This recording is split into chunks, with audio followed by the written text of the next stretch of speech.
I did read this. That's funny. I did read this and I totally forgot. Hi, readers. It's Lori. Welcome back to my channel, Books, Ink, and Paper. Today, I'm going to share with you some books about mothers. Some of them are somewhat happy and some of them maybe not quite so. Some easier reads than others, possibly. But in honor of Mother's Day coming up, I thought I would give you some suggestions. I've only read one of them, but the others are still on my shelves and still books that I want to read. One of them by an author that I adore, and this particular novel is one of hers that I haven't read, which is always nice because then I always have something to look forward to. So let's get started. So the first one is Room by Emma Donoghue. Emma Donoghue. This was made into a film, I think, and it's the story of a little boy whose name is Jack, and his mother's been held captive in the same room for 7 years, and she's impregnated. I'm not sure the circumstances, but it sounds like a story that we've heard in real life before.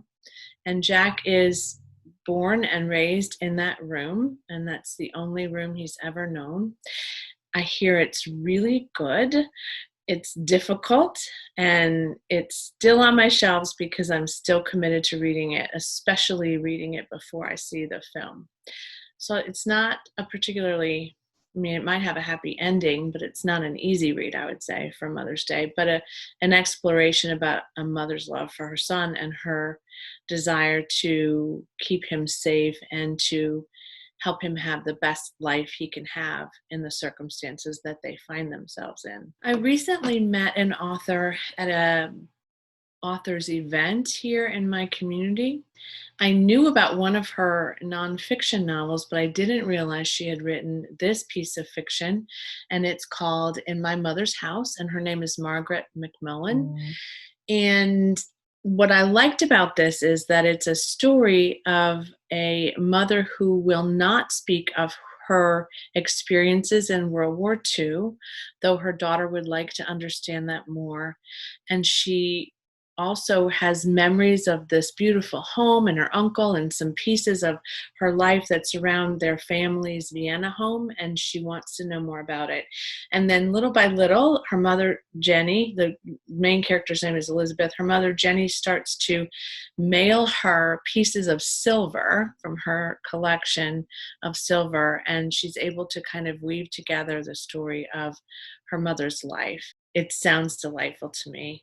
And I would love to say I'm going to read this before Mother's Day. Probably not, but she's a new author to me, and I think it's worth taking a look at, and maybe a novel that you haven't seen, every day on bookshelves and things. She's kind of not as well known as some, but up and coming and very well received in the critics' eyes, as well as in the community of readers that she has. With or Without You by Dominika Ruta is a memoir that Megan gave me for the Advent Book Exchange. This is a nice short one. It may be something I could get to before the end of this month, or maybe even for Mother's Day. But it's a story of a woman who, as a mother, would sort of let her child do whatever she wanted. There might be some mental health concerns here, but she was responsible for her own meals, her own laundry.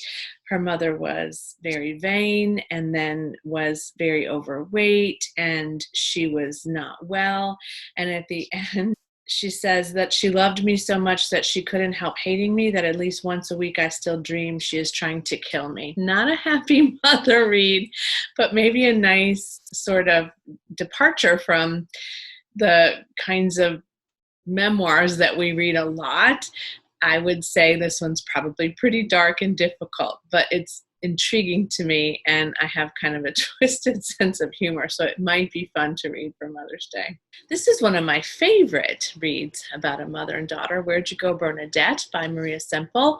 This was made into a film too, and the movie was okay, but I adored the book. It's very funny, filled with laughter and ridiculousness. Bernadette's daughter almost died when she was born, and so she has a really cloying, firm relationship with her daughter, and yet also allows her to grow into this amazing young woman, but Bernadette is a former architect who's living at the top of this mountain almost in a subdivision in Seattle, outside of Seattle, Silicon Valley. Her husband works in the industry, the tech industry, and Bernadette doesn't get along with her neighbors really well, and she has a lot of challenges with kind of being normal, I guess, and one day she disappears. And this novel is a bit of an epistolary tale told in emails and letters and transcripts and police reports. It's fantastic and easy and fast to read. So if you do want to get this read before Mother's Day, I feel sure that you could. But it's just hilarious, and it really tells a story of how Bernadette suddenly kind of disappeared and her daughter and her husband's quest to try to find her. I really highly recommend this. I gave it 5 stars. The last one is A Mother and Two Daughters, and when I first started this video, I thought I hadn't read this, and when I looked for the ratings, I have read it, apparently. Really didn't remember that I had read this book. But it has a rating of 3.79 on Goodreads. So what I want to do is reread it to see if I like it better the second time. I've always been a fan of Gail Godwin, and the way that she writes is a slow development, slow burn, deep character studies, deep and rich content, and lots of exploration of the dynamics of relationships in families in particular.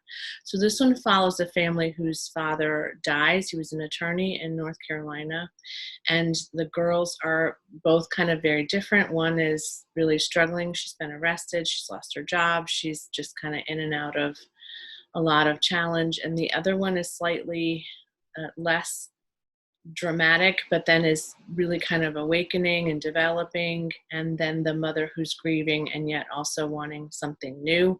This is, I would suspect, pretty slow, because a lot of them are. It's a big book. It's 564 pages, and it's been around a while. It was published in 1994, so it's an older novel. This may or may not appeal to many of you, but if you've ever read Gail Godwin or you haven't, she's a very solid writer. I wouldn't necessarily start with this one, maybe. If you're looking for a Mother's Day read, this might be just the thing.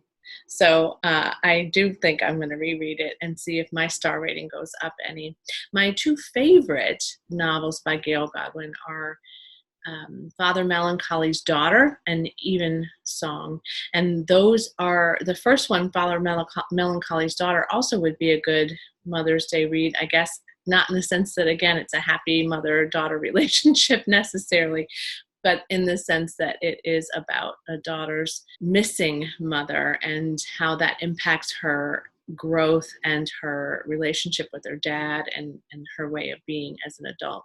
So a couple of options for Mother's Day reads that, again, are kind of out of the norm maybe, but are just good stories about relationships and mothers, and something to maybe distract you from some of the other things that are going on right now. I wish you a very lovely Mother's Day wherever you are. I hope you can celebrate with the people that you love in your family. I know this is a challenging time for those kinds of events, but whatever you're reading and wherever you are and whoever you're with, I hope that you're having a happy reading day. Bye.